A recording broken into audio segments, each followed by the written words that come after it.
ఒక గ్రామంలో ఒక భార్య ఉంటుంది, నివాసం ఉంటుంది. భర్త నుండి భయంకరమైన శ్రమలు పొందుతుంది. రోజు తాగుతాడు, వస్తాడు, భార్య పరువు చేస్తాడు. భార్య మోకాళ్ళ మీద ప్రార్థన చేసుకుంటుంటే తంతాడు, బైబిల్ను కాలితో తన్నేవాడు. ఈ తల్లి బాగా మనోవేదనకు గురి అయ్యింది. ఇది జరుగుతూ ఉండగా భర్త అనారోగ్యం పాలయ్యాడు.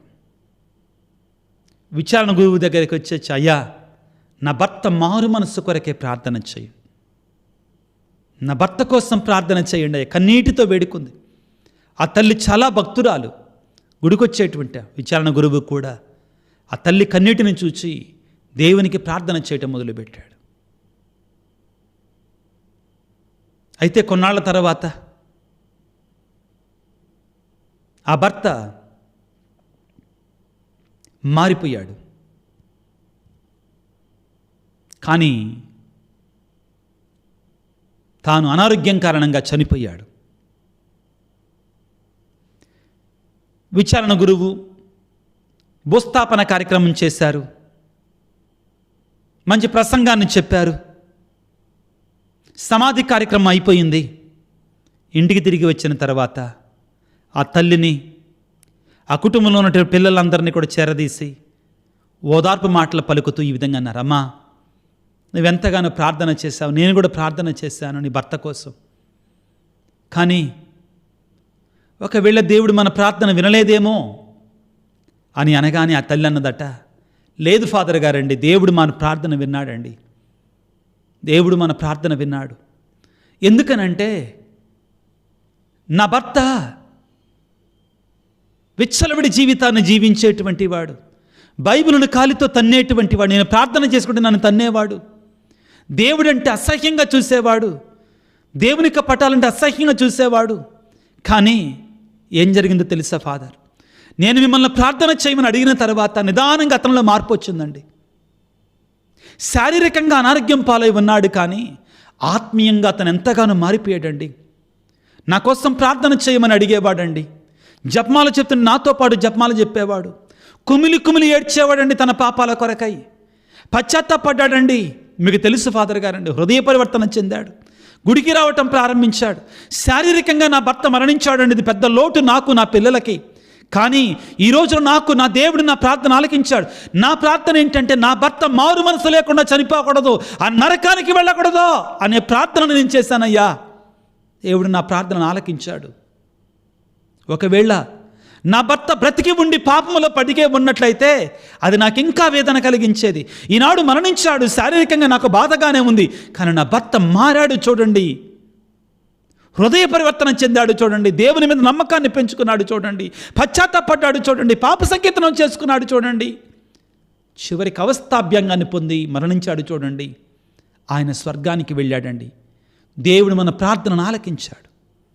ప్రియులారా, మన జీవితంలో కూడా కొన్నిసార్లు మనం చేసిన ప్రార్థన మనం అనుకున్నట్టుగా జరగలేదని, దేవుడు మన ప్రార్థన వినలేదని మనం అనుకుంటామండి.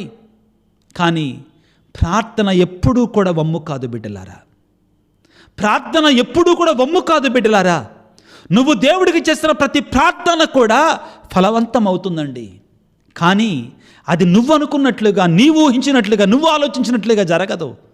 దేవుని యొక్క ప్రణాళిక ప్రకారం జరుగుతుంది, దేవుని యొక్క చిత్తానుసారంగా జరుగుతుంది. ఇది రెండవది ముఖ్యమైనటువంటిది. అబ్రహాము ప్రార్థన సొదోము వినాశనం నుండి నేర్చుకోవలసినటువంటిది.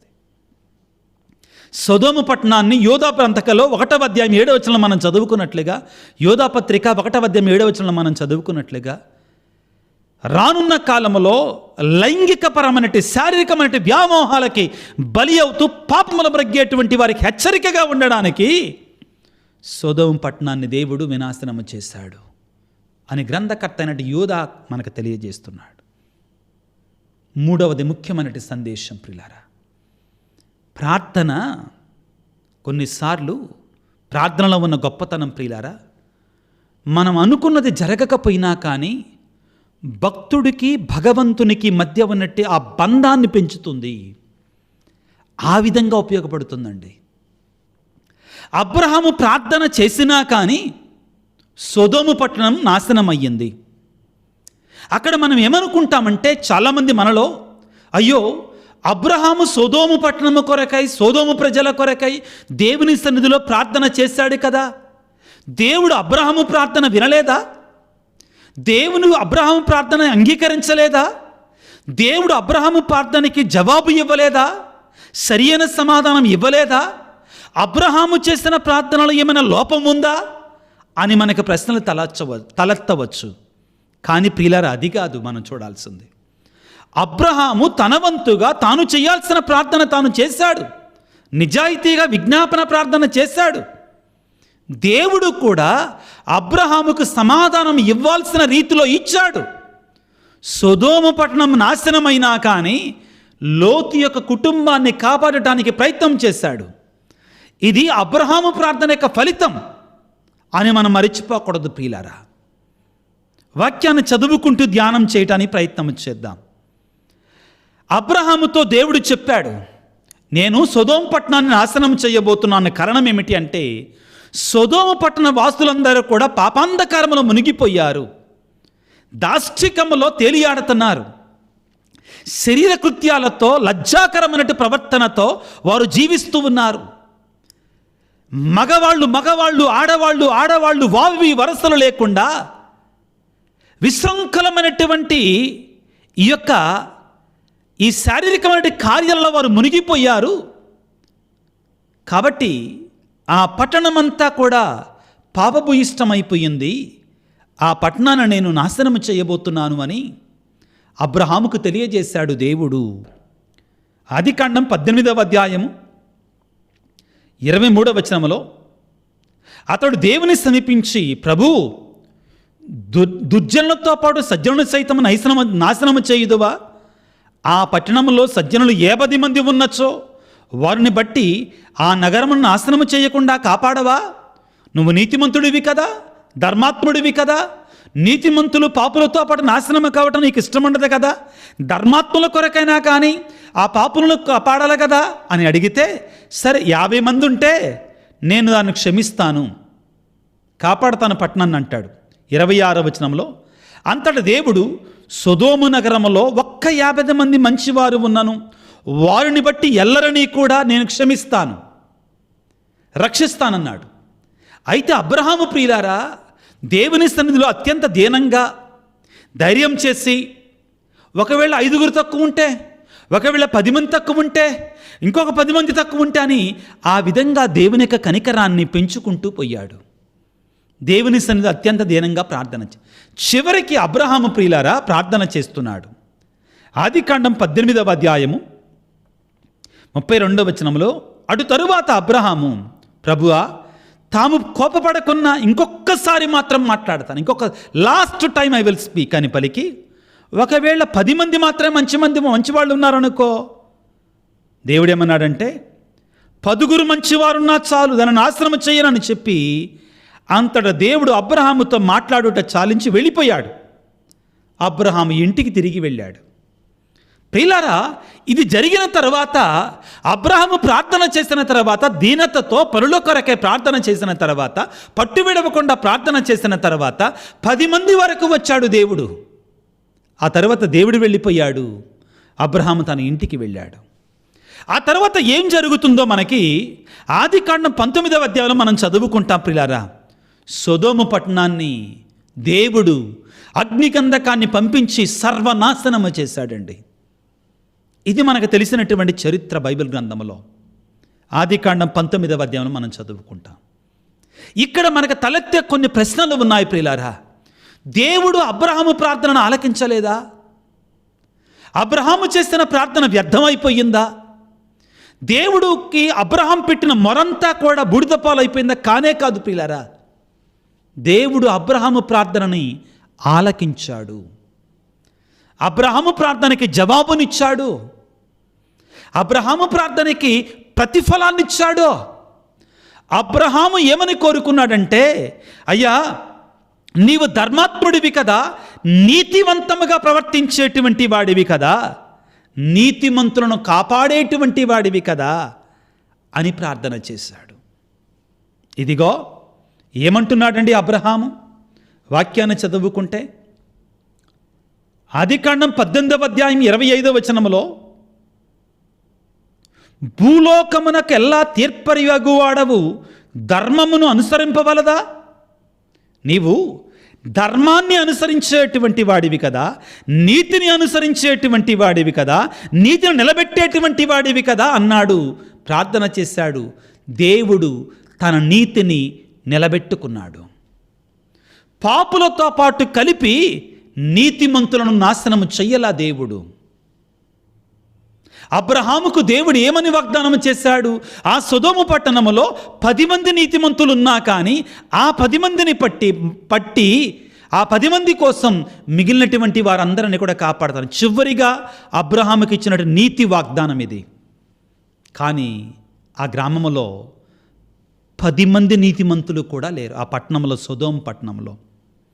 వాక్యాన్ని చదువుకుంటే ఆదికాండము 19వ అధ్యాయం 15-16 వచనాలలో ఈ విధంగా రాయబడి ఉంది. తెల్లవారిన తర్వాత దేవదూతలు లోతును వెళ్ళిపొమ్మని తొందర పెట్టిరి. అతనితో, తొందరపడము, ఇక్కడ ఉన్న నీ భార్యను కుమార్తెను తీసుకొని వెళ్ళిపొమ్ము. పోకున్నచో ఈ నగరమున వారు చేసిన తప్పులకు అగ్గిపాలగుదువు, నీవును బుగ్గిపాలవుదువు. దేవుడు అవకాశాన్ని ఇస్తున్నాడు నీతిమంతులు కాపాడబడటానికి. 10 మంది కూడా లేరు. ఎవరన్నారు? లోతు భార్య, లోతు కుమారులు, వీళ్ళు మాత్రమే ఉన్నారు. ఎంతమంది? 5గురే. ఇక్కడ దేవుడు ప్రియులారా చూడనండి, ఎంతవరకైతే అవకాశాన్ని ఇవ్వాలో అంతవరకు ఇచ్చాడు. ఆ తరువాత 10 మంది అని చెప్పిన తర్వాత దేవుడు ఏం చేస్తున్నాడు? వెళ్ళిపోతున్నాడు ఇంకా లోతు అబ్రహాం దగ్గర నుంచి. ఇక్కడ 2 వ్యక్తులు అండి. అబ్రహాం ఏం ప్రార్థన చేస్తున్నాడు, లోతు ఏమో సొదొమలో ఉన్నాడు. 18వ అధ్యాయం ఆదికాండంలో 33వ వచనంలో, అంతటా దేవుడు అబ్రహాముతో మాట్లాడుట చాలించి వెళ్ళిపోయాడు. ఎందుకంటే అబ్రహాము దేవుణ్ణి 50 మంది నుంచి 10 మంది దాకా తెచ్చినోడు, 10 మంది నుంచి 5 మంది దాకా తేలాడా? తెత్తాడు. మామూలుడు కాదు అబ్రహాం. వేరే విధంగా ఆలోచించకండి అండి. అంటే అంత దేవుని దగ్గర స్వతంత్రం ఉందండి.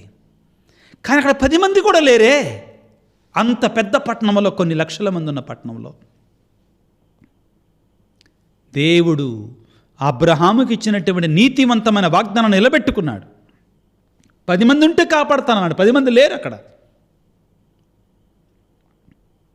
కీర్తనల గ్రంథం 89వ అధ్యాయం 14వ వచనంలో, నీతి మరియు న్యాయమును ఆయన సింహాసనముగా పూనుకుంటాడంటండి. దేవుని యొక్క సింహాసనముగా నీతి న్యాయాన్ని కలిగి ఉంటాడంటండి. యెహెజ్కేలు గ్రంథములో 18వ అధ్యాయం 23వ వచనంలో, దుష్టుని మరణము ద్వారా నాకేమైనా సంతోషము ఉందా అని ప్రభు అడుగుతున్నాడండి. దుష్టుడు నాశనమగుట నాకు సంతోషాన్ని కలిగించదు. అతడు మారు మనస్సు పొంది నా వద్దకు తిరిగి రావాలి. ఇది దేవుని యొక్క నీతి. కానీ ఈ సొదొమ పట్టణవాసులు మారరు. ఇంకా దేవుడికి తెలుసు, అవకాశం లేదు. ప్రియులకు దేవుని బిడ్డలారా, దేవుడు తన నీతిని తాను కాపాడుకున్నాడు. లోతు తన కుటుంబాన్ని ఆయన సంరక్షించాడు. ఏం చేశాడు తెలుసా? లోతు కొంచెం ఆలస్యం చేస్తుంటే,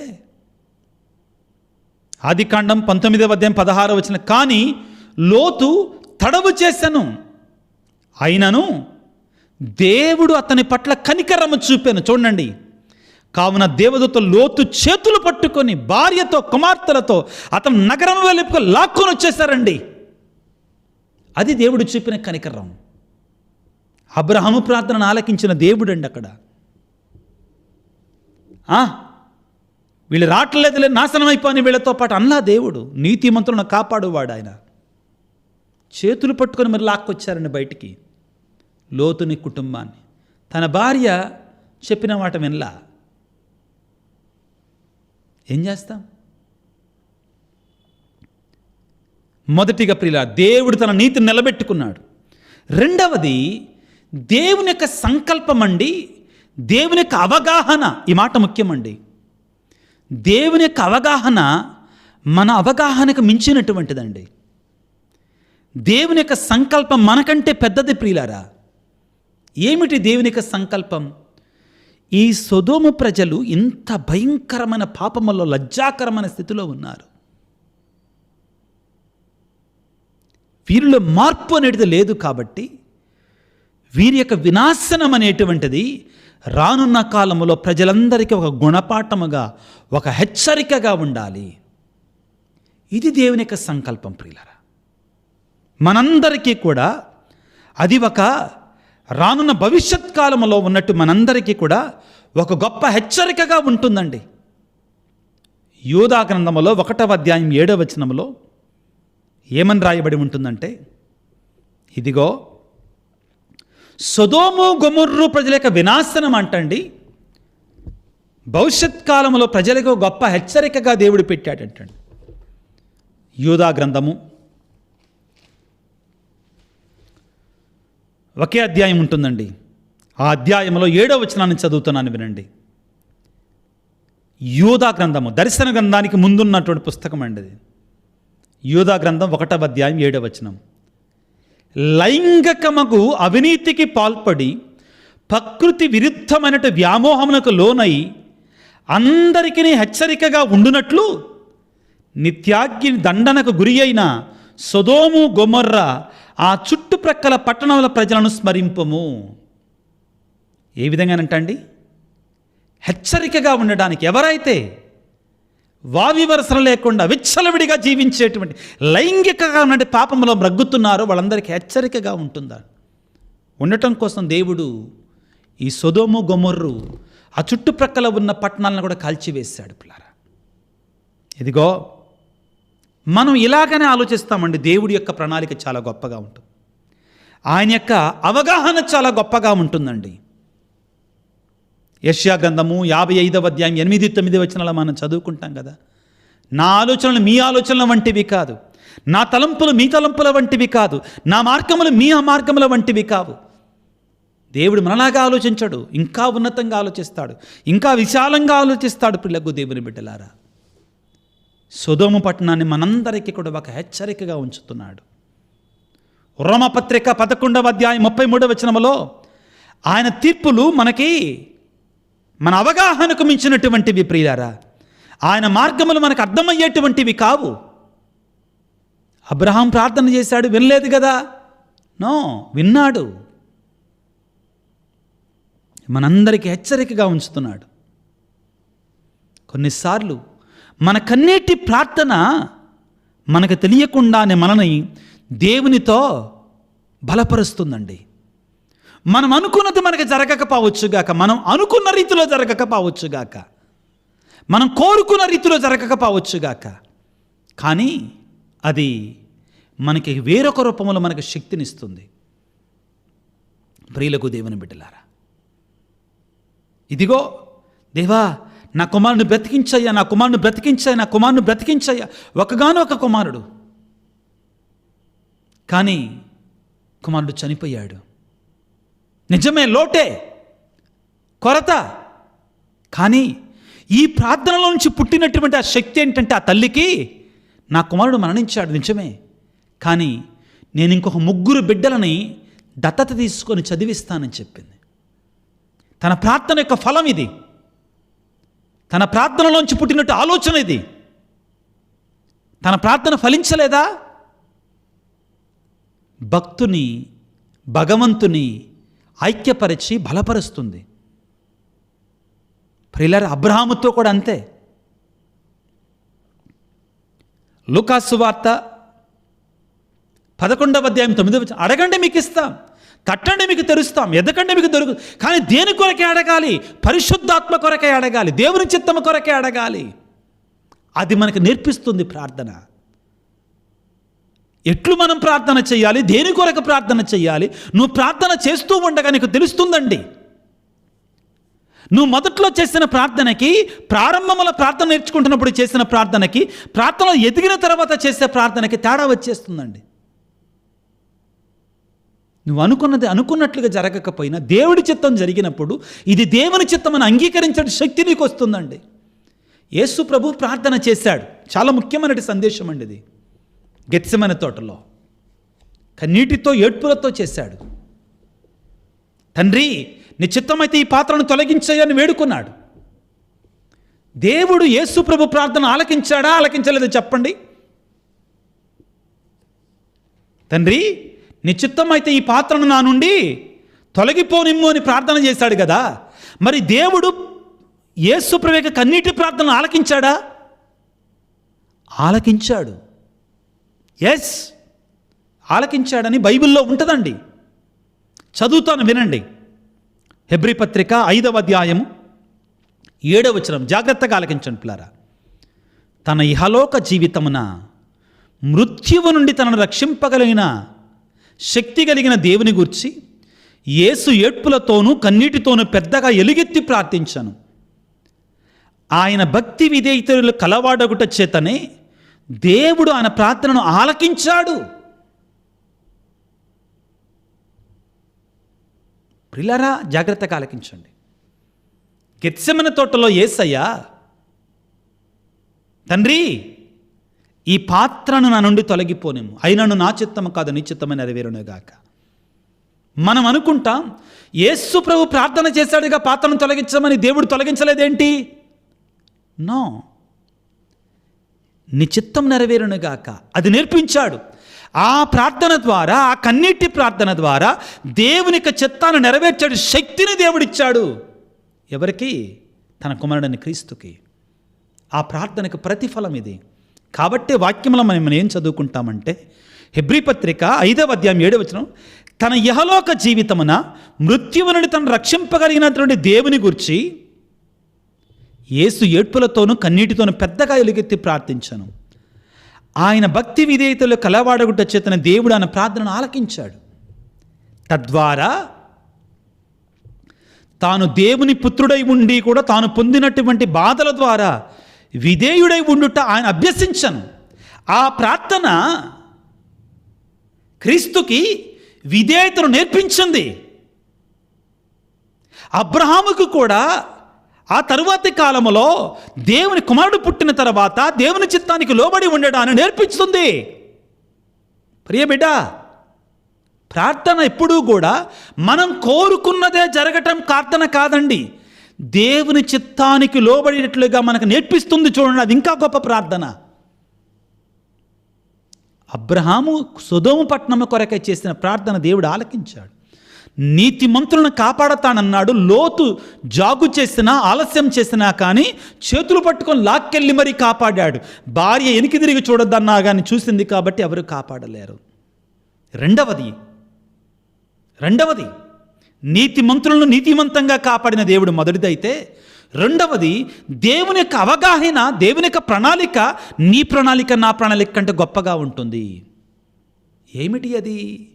దేవుని యొక్క ప్రణాళిక.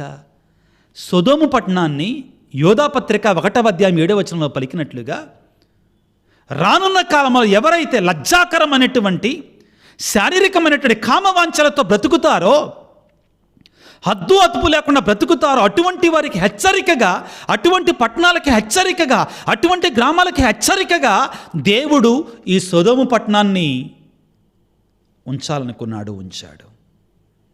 మూడవది, ప్రియులకు దేవుని బిడ్డలారా, ప్రార్థించే వాని యొక్క జీవితాన్ని, హృదయాన్ని దైవానికి దగ్గరగా చేరుస్తుంది, బలపరుస్తుంది, శక్తినిస్తుంది. దేవుని యొక్క చిత్తాన్ని అంగీకరించటానికి, దేవుని యొక్క చిత్తాన్ని తెలుసుకోవటానికి, దేవుని యొక్క చిత్తానికి లోబడటానికి ఆ శక్తినిస్తుంది. యేసయ్యకి శక్తినిచ్చినట్లుగా. ఎవరన్నారండి అబ్రహాము ప్రార్థనను దేవుడు వినలేదని? నీ జీవితంలో, నా జీవితంలో కూడా దేవుడు చేసేది ఇదే. ఇది లోతైనటువంటి మర్మం. ప్రియులారా, ప్రభువుని వేడుకుందాం. మన జీవితంలో కూడా, మన కుటుంబాలలో కూడా, మన ఆత్మీయ బ్రతుకులలో కూడా వచ్చేటి సవాళ్ళను ఎదుర్కోవడానికి శక్తినివ్వమని, ఆయన మన జీవితంలో చేసేటువంటి, మనకు అర్థం కానటువంటి, మన ఊహకు అతీతమైనటువంటి, మన అవగాహన కంటే గొప్పమైనటువంటి ఆయన యొక్క ఆలోచనలని, ఆయన యొక్క శక్తిని, ఆయన యొక్క ప్రణాళికలను మనం దీనతతో, వినయంగా అంగీకరించుకోవడానికి, అబ్రహాము దేవునితో ప్రార్థన చేసిన తర్వాత దేవుని చిత్తానికి విడిచిపెట్టి తన ఇంటికి వెళ్ళిపోయాడు. ఇక దేవా నీ చిత్తమయ్యా, ఆ శక్తిని మనకివ్వమని ప్రార్థన చేద్దాం. మధ్యలో ఒక ఫాదర్ గారిని కలిశాను. ఆయన చాలా మంచి గురువు. దేవుని ప్రణాళిక ఎలాగా ఉందో. అనారోగ్యంతో ఉన్నారు. సంతోషంగా మాట్లాడాం. ఆయన చెప్పిన మాట చాలా గొప్పదండి. ఆయన అన్నారు, మీరందరూ ప్రార్థన చేస్తున్నారు. ఫాదర్ గారు నాతో అన్న మాట, మీరందరూ ప్రార్థన చేస్తున్నారు ఫాదర్ నాకు బాగలేదని. నేను చాలా సంతోషంగా ఉన్నా, ధైర్యంగా ఉన్నా, ఆనందంగా ఉన్నాను అని పలికి, ఆ గురువు పలికిన మాట ఏంటో తెలుసా? దేవుడి చిత్తం ఏదైనా నేను అంగీకరిస్తాను ఫాదర్, నాకు ఆ ధైర్యం ఉంది ఇప్పుడు. దేవుడి చిత్తం ఏదైనా సరే ఆయన నన్ను తీసుకున్నా కానీ అంగీకరిస్తాను ఫాదర్. ప్రియులారా, ప్రార్థన మనల్ని బలపరచాలి, దేవుని చిత్తానికి లోబడేటట్లుగా చెయ్యాలి. దేవుని యొక్క మన ఊహకు అతీతమైనటువంటి ప్రణాళికలని మనం దీనతతో వినయముతో అంగీకరించేలాగా మనం చేయాలి. తలలు వంచి ప్రార్థన చేసుకుందాం.